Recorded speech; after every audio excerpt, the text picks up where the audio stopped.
According to the official Soviet criminal investigation, opened in February 1959, 9 ski hikers from the Ural Polytechnic Institute, led by 23-year-old engineering student Igor Dyatlov, died on a snow-covered slope in the northern Ural Mountains.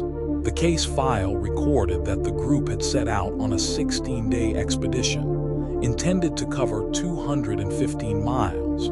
Investigators closed the inquiry citing a compelling but unexplained natural force, but the file left out what searchers actually found weeks later. A tent sliced open from the inside, 9 experienced hikers scattered across the frozen mountainside, some barefoot in temperatures far below freezing, some with fractured skulls and crushed chests, one missing her tongue and eyes. For more than 60 years, no one has fully explained why they fled into the killing cold. This is the story that refuses to be solved. The group set out on January 23, 1959, 10 young men and women, most in their early 20s, all experienced skiers from the Ural Polytechnic Institute. Their goal was to reach Otor 10, a remote mountain in the frozen north. One member, Yuri Yudin, turned back early due to illness, an accident that saved his life. The remaining 9 pressed on into deepening snow, keeping careful diaries and photographs. By the 1st of February, they had begun climbing the final slope toward the pass. On the night of February 1st, the group pitched their tent on the open slope of a mountain the local Mon Sea people called Kaletsiak, which translates roughly to Dead Mountain. It was an odd choice. A sheltered forest lay just over a mile downhill, offering protection from the brutal wind. Instead, they camped exposed on the incline, perhaps to avoid losing altitude. Whatever happened next unfolded in the dark, in a place whose very name seemed to warn them away. When the hikers failed to return, a search party set out. On February 26th, they found the tent half collapsed and buried in snow. What chilled the searchers was how it had been opened.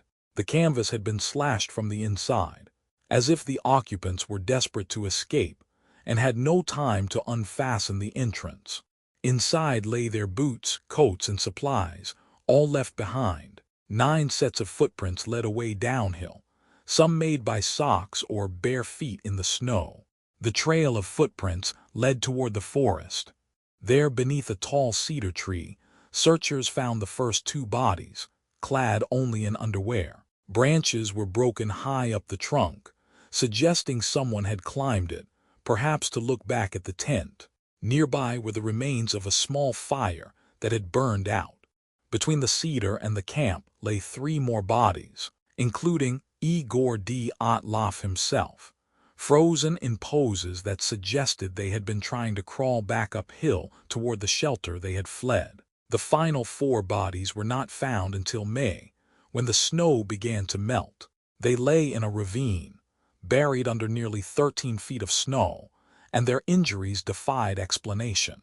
2 had catastrophic chest fractures, 1 had a fractured skull, and 1 woman, Lyudmila Dubinina, was missing her tongue, her eyes, and part of her lips. The force needed to cause such chest and head trauma, doctors said, was comparable to a high-speed car crash, yet there were almost no external wounds on their bodies. The mystery deepened with strange detail that fueled decades of theories. Some of the clothing showed traces of radiation. Other hikers in the area reported glowing orange spheres drifting across the night sky. A relative at the funeral described the victim's skin as an unnatural orange or brown color. Soviet authorities sealed the case file, restricted access to the area for 3 years, and offered only the vague verdict that a compelling natural force had caused the deaths, without ever naming it. In 2021, 2 scientists proposed a compelling answer using computer models and, unexpectedly, animation physics from a Hollywood film. They argued a rare, small slab avalanche could have struck the tent as the hikers slept, causing the crushing injuries and forcing them to flee into the cold, where hypothermia and disorientation did the rest. In 2024, new expedition footage seemed to support this katabatic wind and slab avalanche theory. Yet many researchers remain unconvinced, and to this day, no explanation accounts for every strange detail.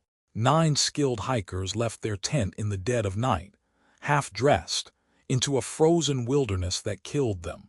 The avalanche theory is elegant, but the fractured skulls, the missing tongue, the radiation, and the lights in the sky still haunt every version of the story. Perhaps science has finally caught up.